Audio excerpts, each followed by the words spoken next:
BetOnline remains your number one source for all your college basketball betting this season. Get analysis of every play, prop, and point at BetOnline. Here's your man Lloyd Spence, and listen, you'll find the latest odds, bracket contests, team matchups, and game trends all at BetOnline. Updated odds for everything from live games to conference championships, right through the Final Four, which is going down this weekend, and the championship game. Listen, BetOnline is your college basketball headquarters this season. So head to the website today or use your mobile device to sign up and receive your 50% welcome bonus on your first deposit. Be sure to use our promo code BLEAV, B-L-E-A-V, to receive your bonus. BetOnline.ag is where the game starts, and you can tell them the Noisemaker sent you. Popcorn World.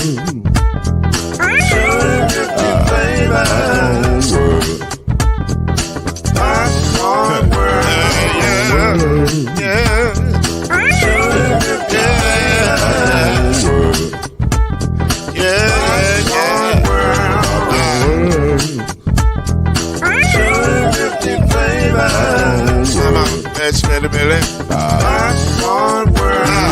Can I make you move now? Yes, I can. So you can get this move in the back of a can. You can make it round the world when it holds in your hand. Popcorn World. 250 flavors gonna make you smile. 250 flavors gonna make you smile. 250 flavors gonna make you smile. I said popcorn make you smile. Ah.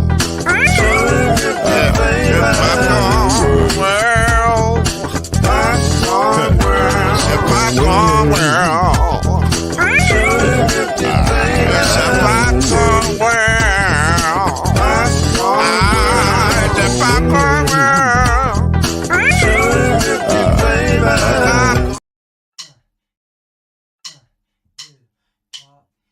You're now listening to BLEAV in the ACC with Heisman Trophy winner and Florida State legend, Mr.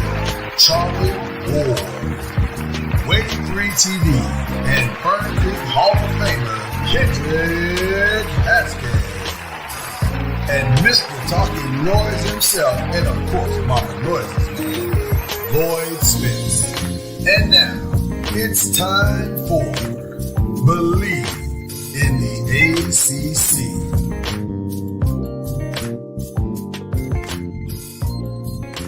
Welcome to BLEAV in the ACC, or as I like to call it, the anti-Aaron Rodgers show. Because that's pretty much what's on sports media 24/7 now. Especially Get Up. Oh, my goodness. Yes, Lord, like, greedy, we get it. You're a Jets fan. I get it. But thank God it's not our life. So, Kendrick Haskins is here over there, looking very svelte. Coach Jr., a.k.a. Charlie Ward, is down there with one of the greatest smoothies he's probably ever made. He's probably feeling real good. Look at his look on his face. Like, he looked, I saw him sip it, and the look that he had when he finished was like a look of pure satisfaction. And then the look of admiration he had for it when you said it was the best smoothie he's ever had. I'm just saying, listen, I got up and made my coffee this morning, and once again, I nailed it. There's something about when you can nail the ingredients. Makes you feel good inside. I just keep drinking my prepackaged protein shake. That doesn't sponsor the show. So, well, then they can't get a shout out. But listen, we are glad to be here with you guys today for another edition of BLEAV in the ACC. And interesting, I think it will be interesting discussion we will be having today about some of the specific things that are going on in the transfer portal, because while we were absent one from another, as the old church would say, we had a situation occur that was not really shocking or surprising, but very interesting in that Louisville star guard Haley Van Lith decided, my work here is done here at U of L. I have my degree. I've played 3 years here. The time is now spent. Rather than spending one more year here at the University of Louisville, I shall take my talents elsewhere, which by itself is not necessarily a big deal. But what escalated it into being a big deal was that immediately upon announcing her transfer portal intentions, her entire team got on Twitter and said, "We good over here. We ain't worried about that. We gonna be fine. We in the lab working," and which made people go, So, in addition to that high-profile transfer, along with some others, because yesterday, I guess was it yesterday in the afternoon or last night, we had another high-profile transfer from Duke. Their leading scorer, Celeste Taylor, I've decided also that it's time for me to make a move. And so this has been women's college basketball is having a moment right now. They are having a moment with all of these movements, transfers, high-profile transfers.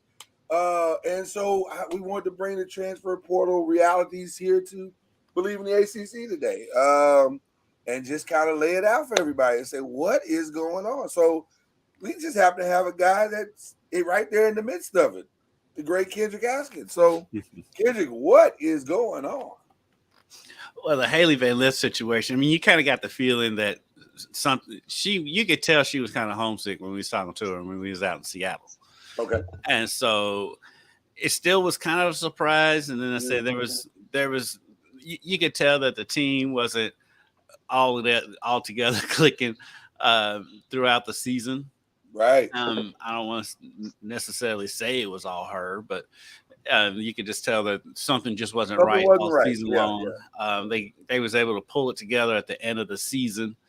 I said the way that the teammates that are remaining, even some of the teammates that graduated, like CC Carr, how they all came out in support of Jeff Walls, was eye opening. I mean, it could just be a thing of a loyalty thing, but I haven't seen that happen with any other transfer portal people. So it makes you wonder. And so, of course, we'll never get the full story, but best of luck to her. And I said whenever we had the chance to talk to her, she was always gracious, always very nice, never really was standoffish towards the media. She was always great with the media. Her dad was a character. But again, they always was nice to us. And you know me, if you're nice to me, I'm good. So, by the way, not the first dad character we've had at the University of Louisville, by far. Nor the last. I'm looking at you, Mr. Siva. Right. Right. I'm looking at you, Mr. Russ Smith, Daddy. Big Russ. Big Russ was there for the 2013 celebration, and Little Russ wasn't. Oh.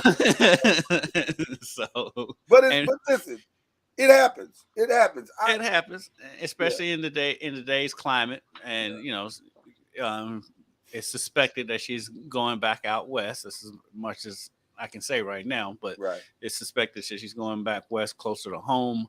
And best of luck to her. I mean, she was a great player. She was great for the game, and U of L has shown that they can lose a star player and rebuild and be back in the Final Four within a couple of years. And so, best of luck to her, and best of luck to the program.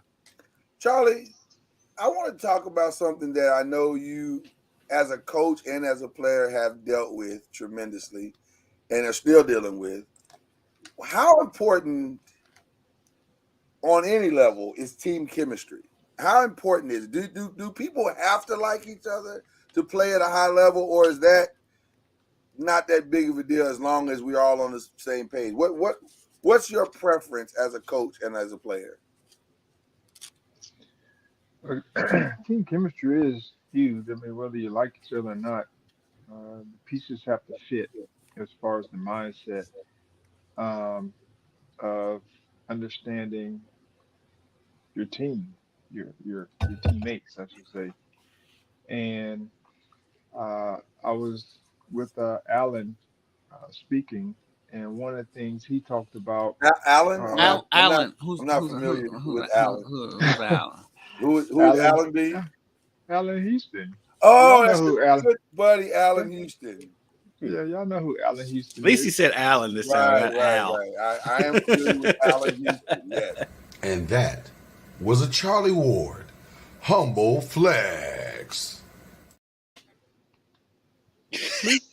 I was just trying to make a point here about Your team point is well chemistry. taken. Your point is well taken. Amidst your humble flex. It's been so long. Yeah. What? Okay, my point is Al said that Ian Latrell Sprewell, when Latrell came to the Knicks, Yeah. they had to, sit down and talk through, how they were going to go about, playing together, which, both were scorers Yeah. mentality wise and but had to understand that they both could be successful, but they had to defer at certain times. And so that made once they got together and we were able to, make a run to the finals that year. So team chemistry is big when everyone understands their roles and everyone's willing to play their roles. And so whether the coaches giving the roles or the players accepting whatever they've been working to achieve, the trust that they receive from the coaches as far as what they can do. And team chemistry is huge when everyone's on the same page from that perspective. Now, Yeah. off the court, it does help to be able to coexist, be cordial. You don't have to be buddy buddy. You don't have to hang around each other all the time, but you have to be able to have a healthy respect for your teammates if you're going to be successful as far as team chemistry is concerned. And I know sometimes, you know, there I've been on teams where they did, there may be a riffraff here and there.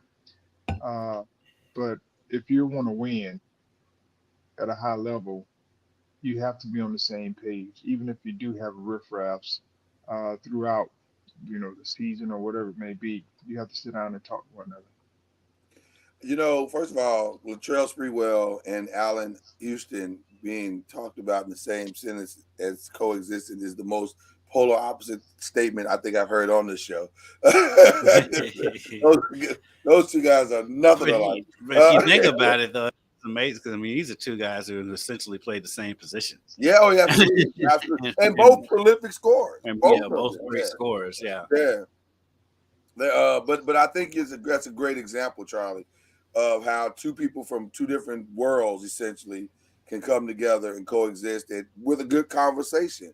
I'll go back and say and just kind of add that I don't know any background stuff at all, but I just from observation, to me it felt very obvious because if you follow Louisville women's basketball teams, one of the things that I have always felt like Jeff has been a master of is developing a continuity and a team chemistry within his team. They all seem to play for one another. And it was obvious that they were playing for one another. It was never a question of we like each other, we get along. We did. To be honest with you, to my memory, and Kendrick, you can speak to this better than I can because you've covered them longer than I have. But I've never seen a Jeff Walls team that didn't connect all the way from one to whatever. This year, you saw it very early, and it was very obvious, and it took them a long time to get on the same page. They just were not. It felt like they were never on the same page. They never celebrated the highs, and the lows felt low. Like you could see the body language on the bench when players weren't getting what they thought they should get.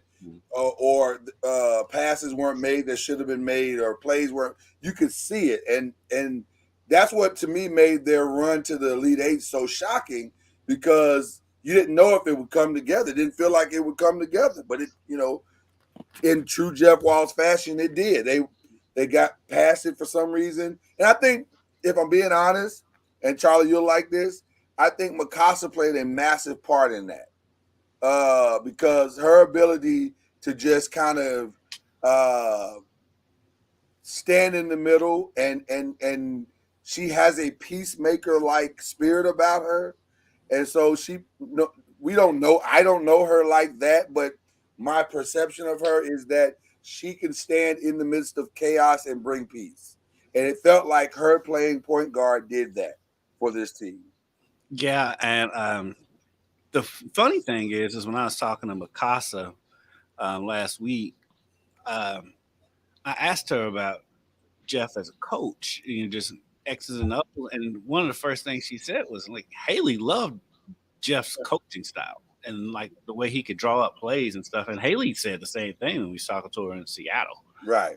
And so there's obviously there was a respect there for his coaching prowess, but I'm not sure Jeff was the problem. If I'm being honest with you, yeah.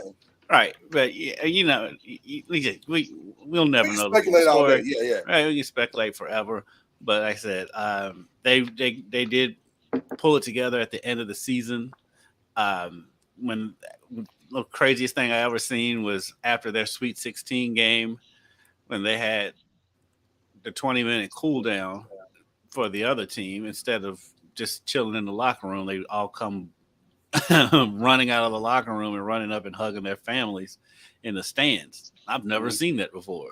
And they hug, and not only are they hugging their own family members, they're hugging their teammates' family members. And so, and Haley was right in the middle of all of that. And so, the chemistry wasn't too fractured.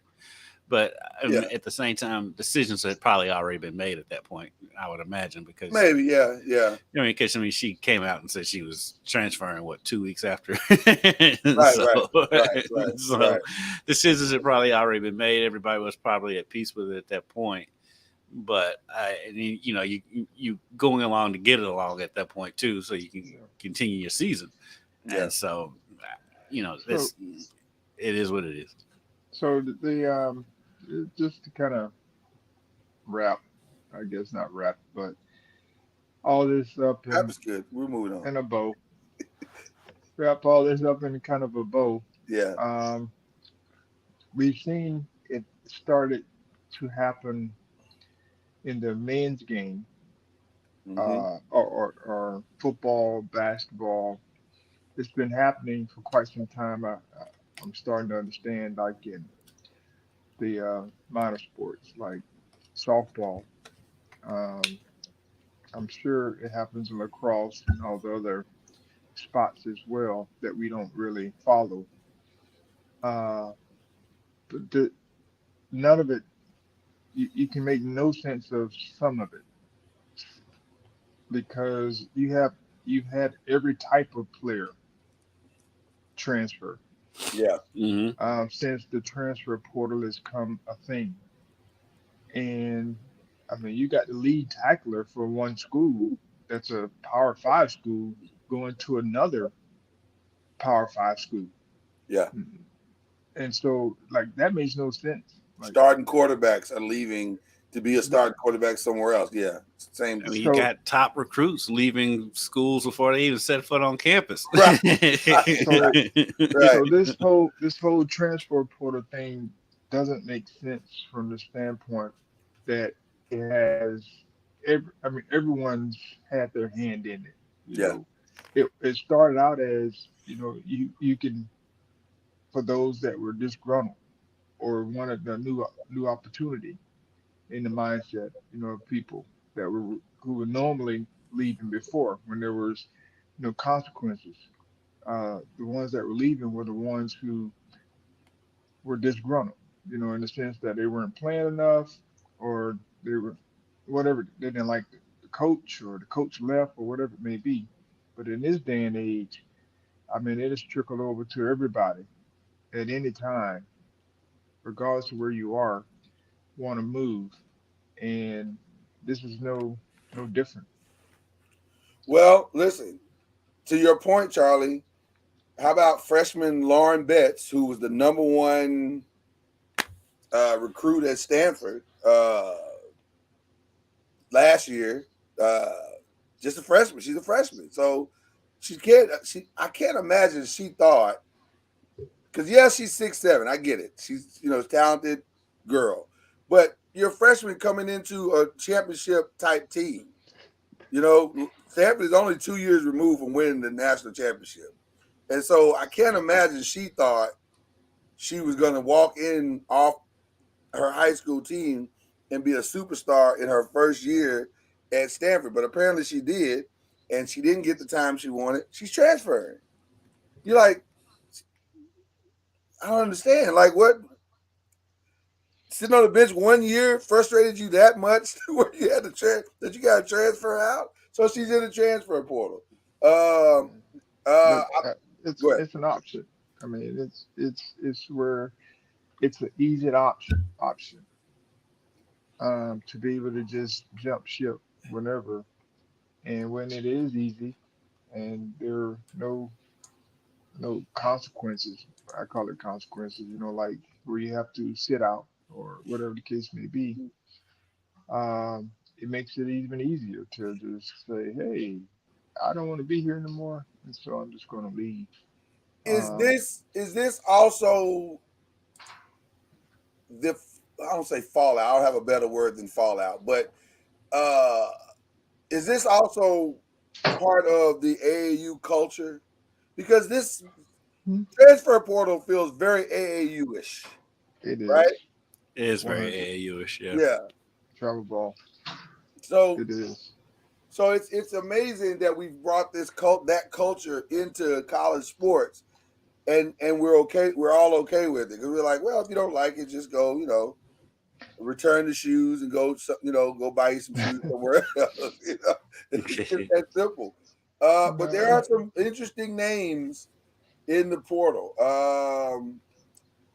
and ones to take note of. Like I said, Lauren Betts is one. I don't think she's made a decision yet. We just saw Jada Curry leave Cal. The leading scorer for Cal is headed to the University of Louisville. Who else? There's some other names out there. Oh, Camille Hobby is leaving NC State. There's some. This is on the women's side, which, by the way, for the women, I don't know why, but this feels like a good thing in some aspects, in the sense of their game is already trending upward at a rapid rate. So maybe some of these transfer will be a good thing. I don't know.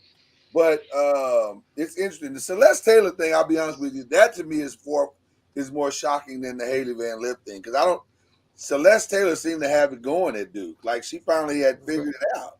Or at is that least it number? seemed like she had. Is that the point guard? That's the point guard. She's out of Number there. 30? Yeah. She's out of there. Yeah. I mean,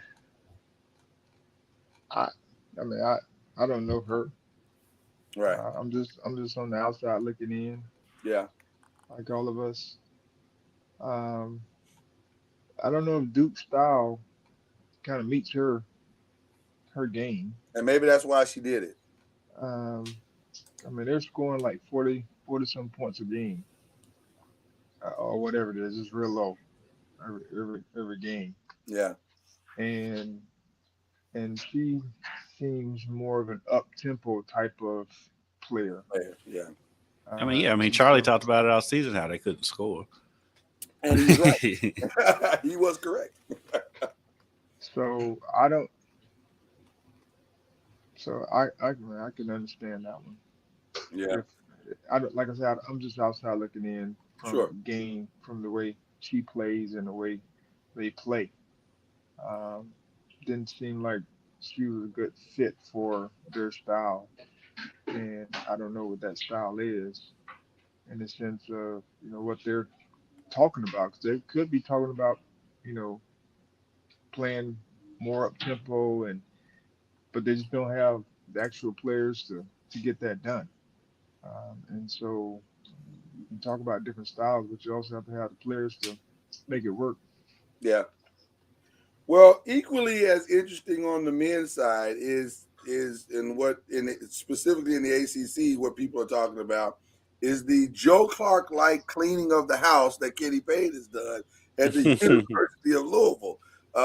Essentially walking into the locker room and telling basically the majority of the team, "Thank you, but your services are no longer needed." And then the ones that I guess he did not say that to, or he left it open for them, or maybe he did. I don't know. Kendrick, you can maybe bring some clarity to it. But like Jalen Withers is headed to North Carolina. L. Ellis is out, and his his departure, he's in the transfer portal. Is he transferring or is he kind of hedging his bet a little bit? That's the question, because he also entered his name in the NBA draft, but left his college eligibility open. 24/7 Sports at one point was projecting Mackenzie. I can't pronounce his last name, from Duke, the recruit from Duke. Mm-hmm. They had U of L in his crystal ball. Really? And so I don't know if that played a role in L's decision. He saw himself not playing much at all. I don't think it's that. I think the shots weren't going to be there as much. Oh yeah, because L likes to shoot. He likes to shoot, and he whatever. That may, I mean, I don't want to put him out like that, because that's speculative. But because it's been the last month has been kind of weird with L, because like he came out, said he's going to the NBA. Okay, fine. Then he left his eligibility open, and then literally says, if I come back to school, it would be Louisville. I can't see myself being comfortable anywhere else. Right. Well, then 2 weeks later, he's in the transfer portal. And again, that may be more Kenny than L. Like maybe L's initial thoughts were, I want to come back to Louisville, and Kenny was like, Yeah. The rest of them, like Jalen Withers, wasn't really a surprise. It's a surprise that he ended up in North Carolina. There we go, right on cue. Right on cue. There you go. We wouldn't believe in the ACC if the phone didn't ring. There you are, Joey. But like I said, Jalen Withers wasn't a surprise. Wheeler wasn't a surprise. The people that stayed were we kind of thought L would stay, but it's not surprising that he's leaving. But most of the ones that we thought would stay are staying. So, and then we see they brought in a big recruiting class, and with Sky Clark and Flowers made everything official yesterday. Mm-hmm. And you just go from there. I mean, Sky Clark and Trenton Flowers are both considered guards. They probably could still use another guard, but they're loaded at forward, and so they should make a massive jump from last season. The rumor is that's trending online now is that the University of Louisville will be back in the mix. I don't know if it'll be a Baylor type resurgence. But they'll be back in the mix next year.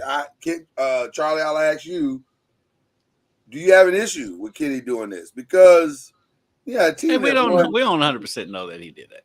So well, what I mean by him doing it is that really, when you have a season like they had, don't you have to do something drastic to combat it? I guess is the question I'm asking you, Charlie.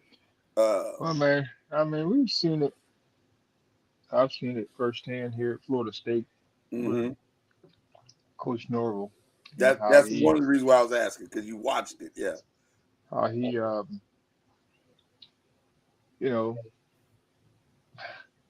got his team together, essentially. Got the players in there that he felt would be able to help him.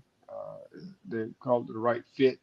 I think that's the new coin term now, which is accurate. You got to have the right fit of players with the right mindset is the key of wanting to compete for a spot. And, they've lost some good quality players because of, they wanted something that they couldn't provide. As far as what they want. Treshaun Ward is a great example. The McLean kid is another example of good players leaving because they wanted something different than what the coaches were wanting, was willing to give, and that's part of it. Yeah. And so, when you talk about Coach Payne or any coach that has had a tough season and they're new, they're going to in this day and age, you can go and build differently, different ways through high school recruiting, junior college, and also the transfer portal, to meet certain needs that you may have, which gives you some experience. You know Coach Ham very well. Is he I know he lost a couple of guys to the portal. I know Cleveland didn't Matthew Cleveland. Excuse me. I think he left, and I'm not sure. He may have been the only one. No, Caleb. You said Caleb Mills. Is he having? What are his thoughts? I mean, you may have talked to him, maybe not. I don't know, but what do you think is? What are his thoughts to the transfer portal having to build this way? Because it is very different. Like this is a new alliteration, and it changes and shifts dramatically the expectation of a year-to-year circumstance. So now, where before transfer portal, you would probably administratively be willing to say, let's give this guy some time. He's got his freshman. They got to learn the system. So at least there's a 2, possibly 3-year window. Whereas now, with the transfer portal, it's like, hey man, why we ain't winning next year? Yeah, and some of it schools go because, like, we can sit there and say that North Carolina last year, they were returning quite a few of their pieces that got them to the Final Four, and they didn't even make the tournament last year, right? For whatever reason. And so it really depends on the mindset, injuries, all those types of things, regardless of who you bring in. But we do know that experience wins, talent experience wins. That teams have good chemistry.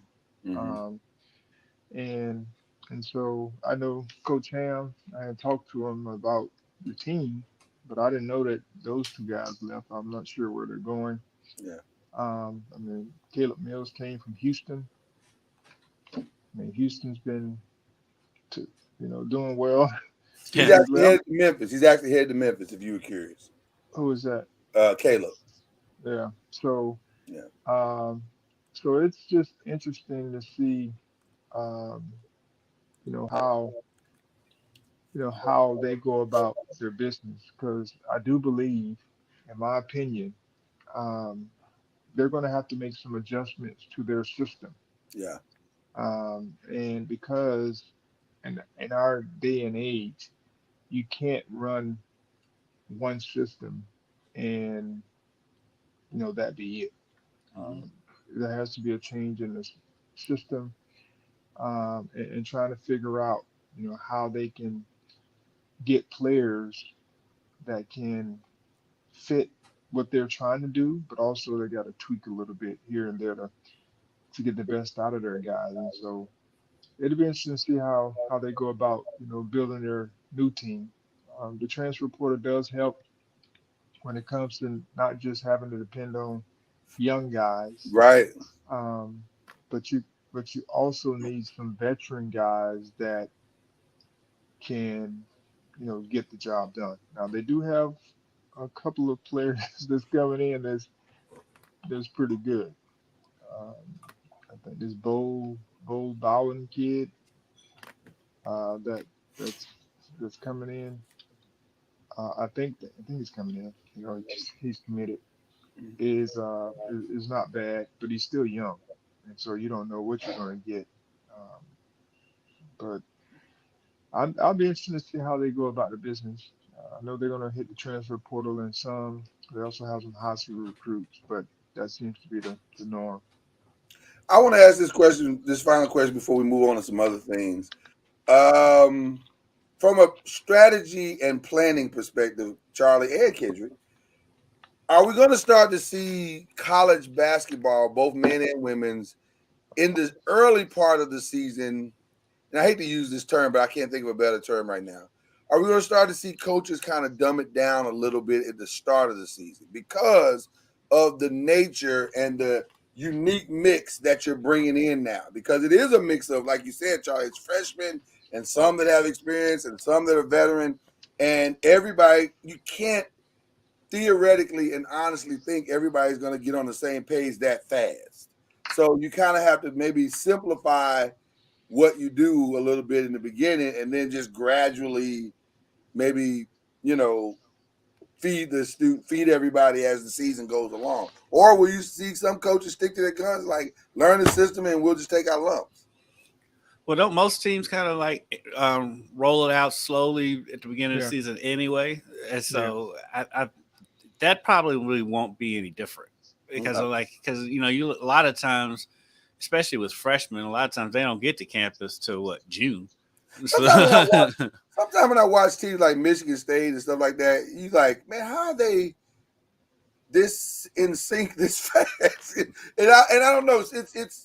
But again, if you have, like you said, Charlie, if you're running the same system all the time and everybody understands that, then maybe it's easier. But I think now with the way college basketball is, it's kind of harder to stick to those guns like that. I think it goes from program to program because you talk about Michigan State. Izzo's teams are usually mature teams. It's rare that you see Izzo teams with a whole bunch of freshmen running around out there. But then the adverse to that is Kentucky. I mean, they're usually a young team, so they do intermittently roll stuff out. And everything's not there. He has no choice. Yeah, right, and that's why. Typically, honestly, you usually see Kentucky get beat early in the season because they got young players and they haven't installed everything and everybody's still trying to learn everything. It's when he has the experienced teams or the super talented teams like the Anthony Davis and the Karl Towns teams where they're okay early in the season. And I think most teams with young teams like that are, they intermittently roll stuff out, and then the teams that have a lot of experience coming back, like Izzo's teams usually have. They can go ahead and put everything in, and everything is already in because they already know the system. Yeah. Well, listen, we have the luxury of not only having a state championship coach and a Heisman Trophy winner on our and somebody who calls out on Houston Al. And someone who has the opportunity to call Al. Which affords us the opportunity to get into some other stuff. And since this is an ACC show, we've got some extended ACC conversation that we'd like to have today. So one in particular that is interesting to me that I've been kind of picking people's brain about is, and I know you've gone through some contract negotiations, Charlie, so I'm very curious to hear what you say about this.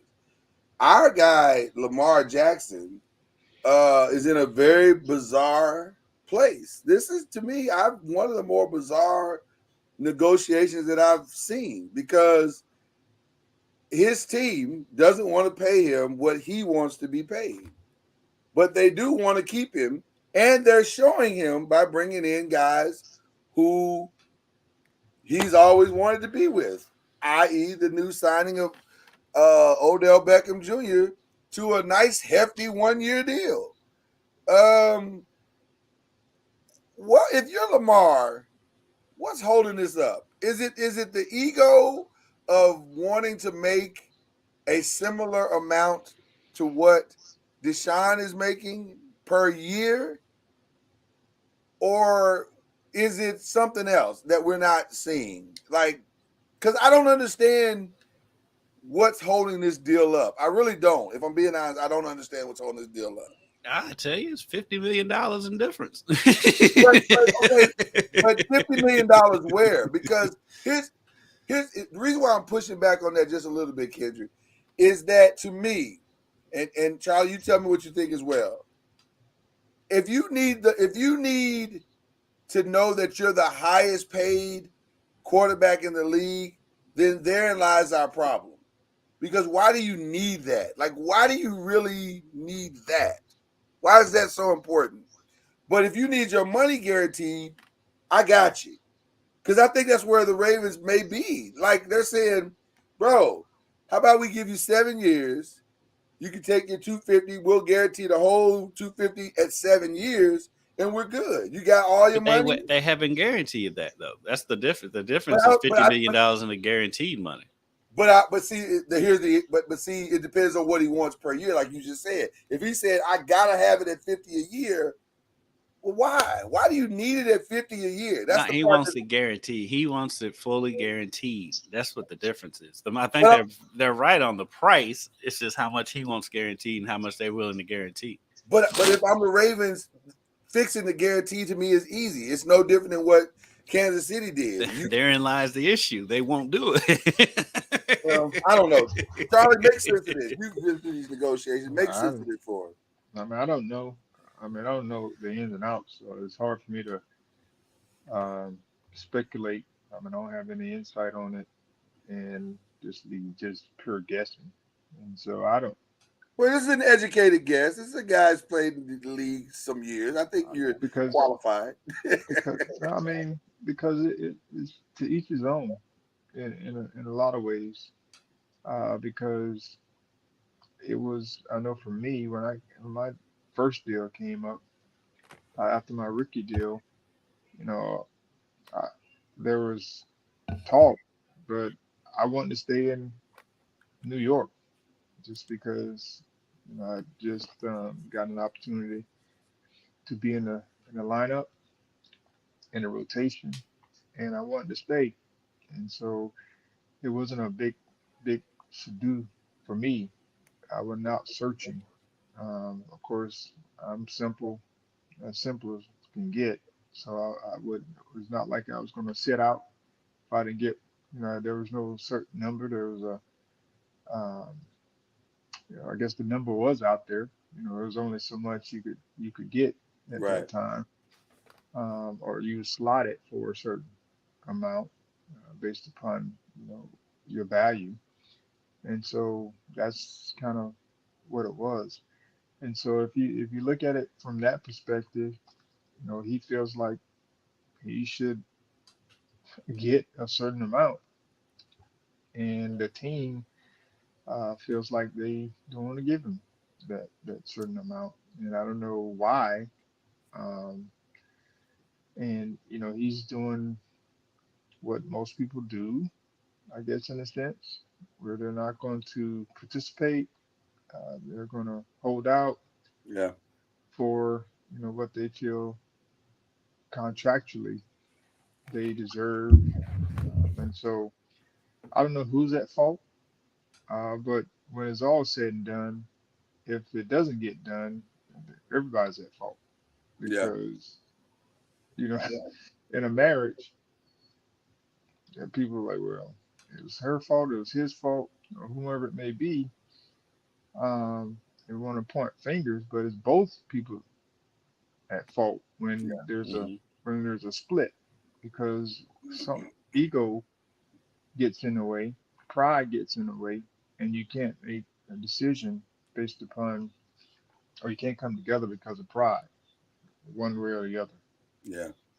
I mean, the Browns, the deal with the Browns, it threw off the whole market. But you also have to look at two coming down the pike with Joe Burrow and the Chargers quarterback. Joe Burrow might end up running into the same issues as Lamar Jackson just because the organization he plays for is notoriously cheap. But why am I having a brain freeze on the Chargers quarterback? Oh, Justin Herbert. I don't think he's going to run into these issues, and so they're going to pass up Lamar. They'll pass up Lamar just because of the way that it goes. And then when essentially, if Lamar signs that franchise tag, he's going to be making less than Daniel Jones. Right. And so, come on, man. Well, but again, I honestly feel like this is I don't know. This is also maybe the reason why he needs an agent, because if this is all about the guaranteed money, I think there's a path to guaranteeing the money if the years are correct. Because if it's only costing the team 25 million or 30 million a year, then that's not a difficult path to get to. We just got to get the years right. You know what I mean? But if you're saying, well, we're going to do 5 years at 50 million a year, well, I mean, there's a business side to this too, Lamar. You can do that, but you better pray OBJ stays healthy because you're not getting another receiver or lineman to block for you for the next 5 years because you're eating up the salary. I mean, that's just what it is. So it's they'll be able to get. They'll just be rookies. That's my point. They'll all be rookies. You won't be getting any free you'll agents. be running for your life. I mean, a little bit anyway until they get up to speed. So I don't know. It's a very tricky thing. But I just thought on the other side of that, though. Yeah. The salary cap is going to increase next year when no new money comes in. It is, and there's some, but can you chase that every year though? Like I don't know. This is all. I don't know if you saw the new prices for Sunday ticket. Oh, I did. Yesterday's prices are not today's prices. Right.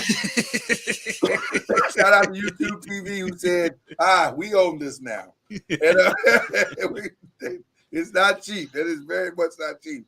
Did you know, not to get too far off subject, did you know that there is a deal that they couldn't charge less than DirecTV when they made their takeover? Is that right? Wow. So that price was coming. Because the higher price was coming no matter what. Not necessarily higher, but because I think if you get it before January 6th, is essentially the same price. But the deal is because the networks want people still to watch it on their networks and not just watching on Sunday Ticket all the time, is that they have to keep the prices somewhat high so people will still watch it for free. Wow. And so like when they was making their bids, they couldn't come in and say, all right, we're going to drop the price by $20. No, they had to either stay the same or raise it. So, wow. So that's a deal that the NFL has with the networks. That's wild. Wow. One other question that I wanted to ask on our some other stuff segment here that we're doing that we're closing out here with. Two very interesting off-season situations are about to occur, ladies and gentlemen. One is the destination of one Mr. Kyrie Irving, and two, the destination of one Mr. Zion Williamson, both Duke graduates. Well, not graduates. I won't say graduates. Duke alumni. Former Duke alumni. Players. Former Duke players. Who's in a more tenuous situation, Charlie? Kyrie or Zion? No, they're both in different types of tenuous. Yeah. One at this point can't stay healthy, and the other one is a very talented player, but is different. Meaning he's very ISO heavy, and that's a team chemistry issue waiting to happen.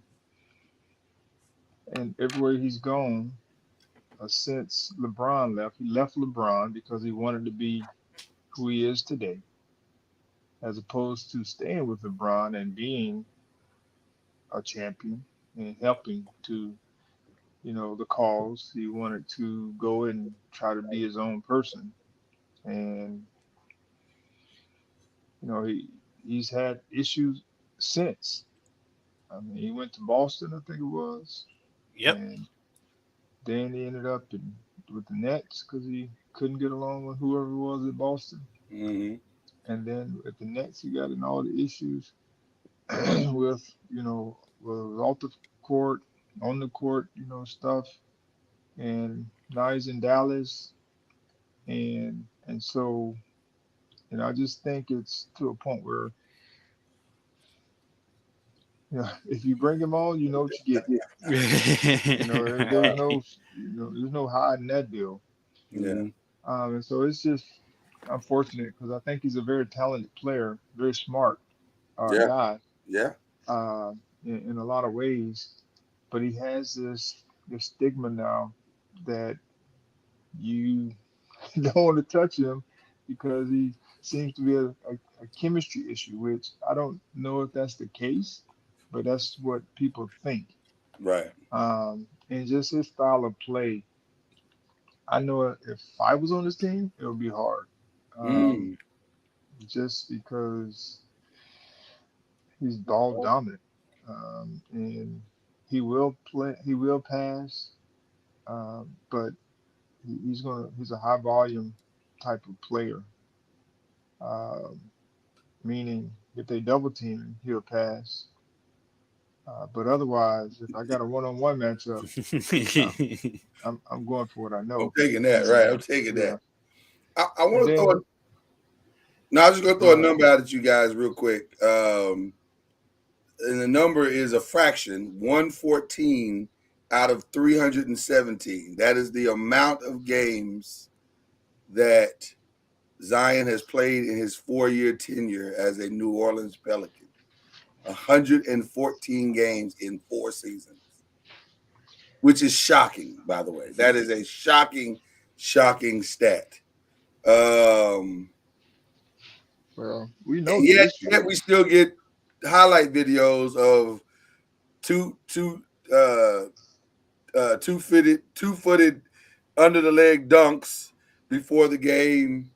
He is by far one of the most fascinating experiments that we've ever seen in the NBA.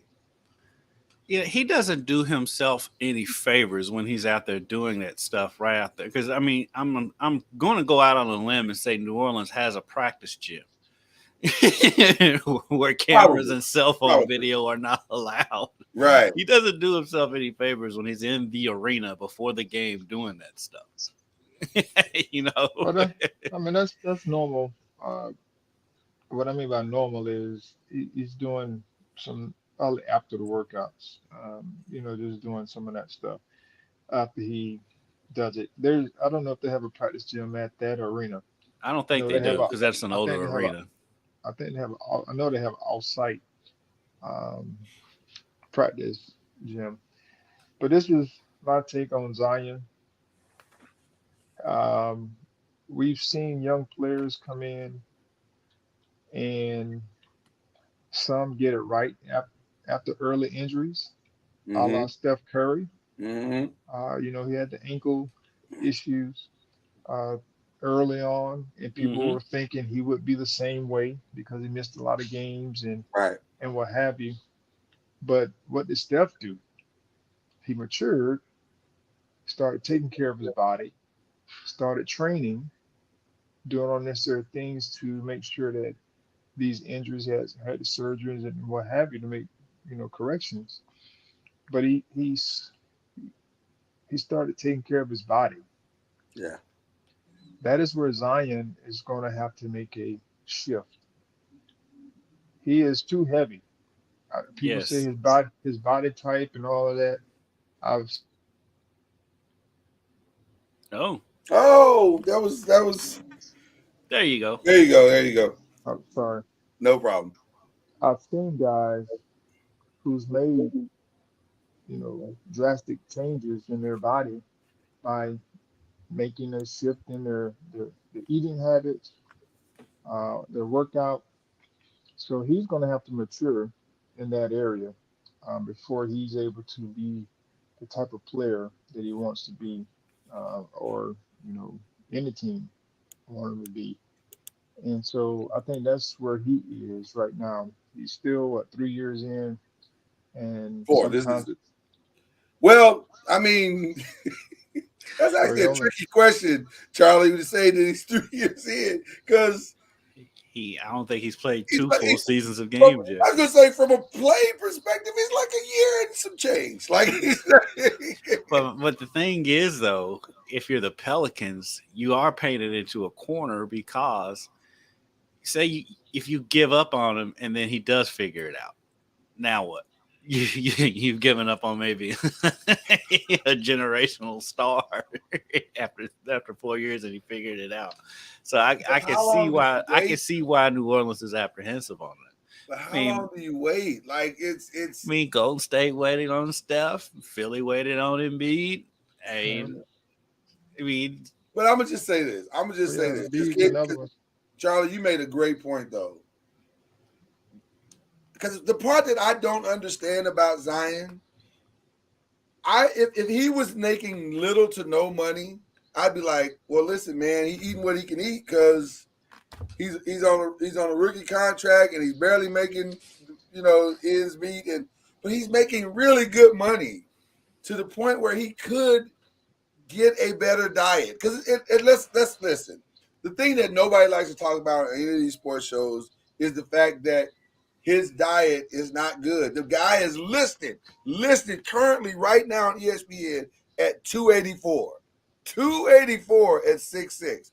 That's Shaq-like numbers with half the size. So it's shocking to see. Listen, let's put the freak athleticism aside. That's its own story. But the physics of it all is, bro, you can't play at that size. Like, you can't be 6'6" and play as violently as you play and expect there not to be body repercussions. And then at the same time, you're going to have to alter your weight. It's got to be, listen, LeBron is a big boy. LeBron is what, 260, 270? Yeah, I mean, LeBron might be 280 himself. He may be 280 himself. LeBron's also, what, 3 or 4 inches taller. And like you said, LeBron spends $1 million a year on his body. It's proportional. It's all proportional, so it makes sense. He's got to follow that track. Or I'm telling you, right now, Zion feels like, I mean, and saying we don't know, but it feels like LeBron's the type of dude that if Zion reached out, LeBron would help him. The blueprint. He'd help him in that. And so I don't know. I mean, body types and all that stuff. I mean, I agree with Charlie 100% that he's got to figure something out. Maybe if it's his training, because this is a hamstring. They kept him. His hamstring. He's been out since January 2nd with a hamstring injury. It makes no sense. That's clearly body stuff. Yeah. And then you come out and say, well, I play, but I don't feel like Zion. And then that could be a thing Zion type stuff. I mean, I guess that could be a thing of where he doesn't feel like he's in basketball shape, because obviously there's a difference between he's not in basketball shape and basketball shape, right? And so you going out in the playoff game and you're not in basketball shape. I can see it. I can see where he's coming from on that. I can't. It's fascinating because right now his career is trending more Greg Oden than it is LeBron James, and if he doesn't get a hold of this, and somebody tweeted, not tweeted, but texted me yesterday and said, "Man, is this mental?" And I said, "It's always been mental with him. I think this whole thing, his whole NBA career is all mental. Him not being there, him choosing to not truly discipline himself in his weight, all of that's mental, man. You got to choose to make better decisions." And it's sad to me because I think right now it doesn't appear there's any end in sight to unless, and then this is the last thing I'll bring up with it, unless they decide to trade it. And maybe he wants to be traded. Maybe that's why he's doing some of the weird stuff you see him doing before these games. Maybe he wants to get out of New Orleans. Maybe he doesn't like it. Maybe he doesn't have the discipline to say no to a beignet. And he's like, I got to go somewhere. Maybe he's like, I got to go somewhere where they only eat fish. Like, I just... Yeah, if you got a weight problem, New Orleans isn't exactly the place to be. That ain't the city for you to be in. Beignets and po' boys. Yeah, you need to be in California. Go somewhere where they just eat fish, bro. Like, that ain't it. That, Yeah, New Orleans, Atlanta, those are not towns to be in. If you can't say no to the food, New York, you can't have a bad restaurant in New York. and those restaurants are open 24/7, so you definitely don't want to be. I know I hear you guys, but everything's mental. Yeah. I mean, whether you choose not to, or whether you choose to, it's mental. Very true. You're right. It goes through all those. I mean, it goes through the same filter. Yep. It's a choice that we have to come to, and I just think he has to make a shift in what his business is, understanding his craft. And sometimes that is maturity because we say he's been out for 4 years, 4 years now. Yeah. But when did he leave college? Mm-hmm. He left after his first year. Yeah. Yeah. And so he would be a rookie if he were to stay 4 years. Great point. Mm-hmm. Great And point. so from a maturation standpoint, see, we can speed the clock up, but sometimes it takes us longer to mature in the process because that's just the way life is, nature is. Yeah. And so, he would be a rookie if he would have stayed for 4 years.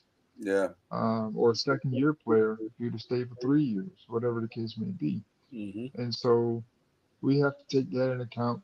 Everyone doesn't mature at the same rate. And so hopefully he can get to a point where he takes it serious, his health and getting the necessary assistance he needs. Because I mean, I'm on our guys about the same things, taking care of your body, making sure you're staying healthy. Because we have players that you know very talented, but they haven't taken that approach, that serious approach, even in high school. And we're not talking about spending $1 million on your body, but at least understand, what rest looks like. Understand, what your health and wellness, eating properly looks like from a foundational standpoint, and so as you can be healthy. He needs a Moses Malone. That's it. You were Charles in Barkley. my head. Because Charles Barkley has told that story so many times about how Moses Malone helped him lose a bunch of weight so he could get on the floor. By simply saying, you need to lose hey, weight. man, how come I can't get on the floor? Right. Because you're too fat, man. That's a quote. I'm not shading. That was the quote. But you know what the difference is there? Charles Barkley had a vet. He had a vet. At this point, Zion's a vet on that team. Him and CJ. Well, I guess CJ McCollum is probably the CJ. And I don't know if CJ has the cachet to be able to say to him. Trust me. Someone has told him. Yeah. What he needs to do. But see, Moses actually worked out with Charles. You know what I mean? And he really took him under his wing. He needs it feels like if he had a vet. Trust me. Have they taken him under his wing? Doing it. Maybe New Orleans is not the right place. He has to make a choice because he does have vets on the team that work out and do all the necessary things to prepare themselves for the season. And so he has to make a choice. Yeah. The man is grown. And Charles could have easily said, no, man, I don't want that. Right. To Moses. And so a lot of times, we make choices based upon what we desire, whatever that is. And sometimes you feel like you have it you have it all together. And you don't want to have a vet or someone tell you what to do because you feel like you're grown. Mm-hmm. And so I just think there comes a time where you have to make a choice. He has teammates that work out. You can tell they work out. Yeah. Like CJ McCollum. Yeah. I mean, there are guys that are willing to do that. He has to make a choice on finding his way, as far as, and there are quite a few people that I'm sure in the NBA that he can work out with that can help take him under his wing. Actually, his own coach seems like somebody who would take him under his wing if he listened to him. He has a choice. I'll just say that. Listen, I completely agree with everything Charlie is saying. I've been saying it since before he got in the league. I was saying it like, dude, you got to lose that weight. You're not playing. He's put on weight this season. If you look at pictures of him before the season started, and he looked great. Pictures of him now, he's put on weight. And granted, he's injured and probably can't work out as much. But like Charlie said, it's a choice. It's a choice, man. It's a choice. So anyway, all right. Well, next week we will officially start our breakdown of the draft and who's going where and what and when and how. It has become an annual thing on this show. Our draft analyzations. Is that analyzations? I sound like Shaq. Analysis. I'm working up words now. We'll get into some of that next week. And it'll be fun because we're about 2 weeks away from the NFL draft here. But as we leave, can't wait for that to be over with. Jesus Christ, ESPN. Well, listen, one thing about ESPN, Aaron Rodgers is the NFL draft. One thing about ESPN, they will hammer to death the story. They will beat the story into the ground. Especially when it's on their air. Yeah, it's on a loop too. It's like, okay, I get it. Aaron Rodgers, I got it. But it'll be interesting to see what happens with a lot of these guys. Who we shouting out today? First of all, I want to give a collective. We're sending love and thoughts and prayers to the Louisville community. A horrific week, start to the week this week over it with the tragedy that happened, not just at the Old National Bank, but even at JCTC and some other places. It was a wild day. Like that day was a wild day. And I'm just glad that it wasn't worse than it could have been, although it was bad. It has been very, very bad. So we send our thoughts and prayers to the Louisville community. Okay. Shout outs, gentlemen. What are we doing? I'll go ahead and just piggyback off of that because, as you know, I rarely wear U of L stuff, but I just felt like it was appropriate today after everything going. This shirt says Louisville first. Shout out to the community. Shout out to those who lost their lives at Old National Bank. It was very tragic to wake up on Monday morning, 8:30 Monday morning, and hear about another senseless mass shooting. Shout out to, taking it back to the sports side of things, shout out to the University of Louisville and Bellarmine University baseball teams. Because on that Tuesday, Louisville was supposed to play Kentucky in a top 10-15 matchup, whatever rankings you look at in baseball, because there's 100 of them. But they were supposed to play on Tuesday at Jim Patterson Stadium, had to cancel that game, of course. Right. And Bellarmine had to cancel their game against Moorhead, so they came together and played a game last night free of charge to the fans. Had a moment of silence before the game. There was a vigil, a citywide vigil at 5:00 yesterday for the victims of the shooting. And so they played the game last night for free for the fans, and had a Louisville Strong sign out in the outfield. If anybody who knows anything about Dan McDonald, he always is one of the first pillars in the community to jump in to help anybody out in need. And this is another one of those situations. Bellarmine's head coach is a former Dan McDonald player. Lloyd, you probably remember Chris Dominguez. Yeah. Oh, yeah. I didn't know Chris took over that job. Yeah. Chris, he's in his second year as the head coach at Bellarmine. That's very cool. And he's learned a lot from Dan McDonald. There's a lot of Dan McDonald in him. So shout out to him. And just the universities in this community for stepping up, and a big shout out to the guy. I don't get into politics, but shout out to the governor of the state, Andy Bashir. Yeah. He's the stuff that man has been through in his governorship, from COVID to this to 2 major tornadoes in the state. Yeah, he got a rough go of it. Yeah, I mean, it seems like it's something every 5 minutes for that man, and he's handled it with grace. He's very approachable, and he was phenomenal in his interview on CNN the other night. And so just shout out to those first responders who responded and took care of business in that situation on Monday. Yeah. And it's just shout out to my city. And it's been rough. It's been a rough few years for gun violence around here. And hopefully we can figure some things out. Yeah. Charlie, who you giving your love to today, brother? Well, people in Louisville, of course, that you all have mentioned.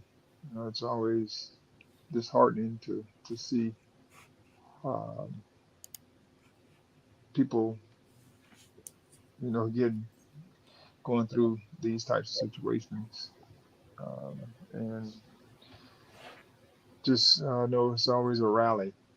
We're always rallying around these types of events and praying for these families, because I often think about how, imagine, the pain you must feel. You wake up and that's not on your radar. Right. And so it's very, very challenging to be able to think about. And I would also like to shout out the Lady Seminoles softball team for their sweep of Clemson this past weekend. Yeah. They swept Clemson last weekend, I think it was, in Clemson. So they've been playing well, and looking forward to them continuing to have a solid season. And also to daughter Hope. Hope is every Wednesday. She is one of the, I don't know what you call it, DJs, announcers on KTCU, which is the radio station there at TCU. And so she's one of the DJs. I think it's still DJs. They haven't changed that yet, I don't think. So I'm not sure. We love Hope on the show. She's a host. Yeah. On Wednesdays. I think she's normally 2:00. I think it's 2:00, maybe Eastern time. Central time. That she's on. So she's been doing well. And, she's had some dad jokes. So she's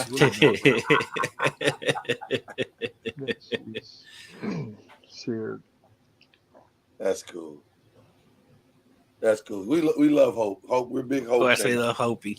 Yeah, we're big Hope fans. Well, listen, it's going to be an interesting weekend, to say the least. My shout out is to the upstart Oklahoma City Thunder. I know I'm a Lakers fan. I'm proud of my Lakers, but I want to give some love to the Oklahoma City Thunder. That team is the most clueless team on the face of the earth, because they I don't know how they're doing it, but they are amazing. They're so much fun to watch, because you're like, y'all like rookies and second-year players, and you shouldn't be playing at this high of a level, but somehow they come together, they block out the noise, they block out the distraction, and it's ironic that the maturity that we just spoke about in relation to Zion Williamson, they have it. They are focused, and they're doing everything that you would want a team to do, man. And I love Lou Dort. Oh, I love Lou Dort. How can you not? How can you not? That dude's a defensive specialist, and he's added a three. It's a weird looking jumper, but it goes in. It's a very weird looking jumper. I mean, he shoots that thing from his waist. Oh man! But you know what's amazing about them? They just go about their business. They're quiet. They just play the game. They just go play the game, man. They're so much fun to watch. And when they get Homer next year, they're gonna be. Listen, they're building something special there. They keep it all the way real. Hey, I probably would have gone ahead and lost that game the other night. You add another lottery pick to that team. I mean, no. But they got like 45 draft picks. So they do got like 1 million draft picks. So I just wanted to show them some love, because I'm impressed by them. I really am impressed by them. Because like I said, I was here when Shea was at UK, and like you didn't see this coming. He didn't look. He didn't even start. Good, but he wasn't this good. He didn't even start until like midway through the season at Kentucky. That's a whole nother conversation because that's it's amazing. But I love them and I'm so proud of them. And I just wanted to show them some real quick love. And yeah, I'm looking forward to this weekend, man. The playoffs start. NBA playoffs, man. Should be interesting. Should be very, very, very, very interesting. It's wide open. So, all right. We love you guys. You have a great, great, great Thursday. We will see you back here next week with our, like I said, with our pre-draft conversations. With that being said, that's Kendrick Casper. That's Charlie Ward. I'm Lloyd Spence. Yeah. You've been listening to Believe in the ACC with Charlie Ward, Lloyd Spence, and Kendrick Haskins. Please like, follow, subscribe, and share from the Noisemakers page on Facebook and on YouTube. And you can also listen to us on Spotify, Apple Music, iTunes, and wherever podcasts can be heard. And join us next time on Believe in the ACC.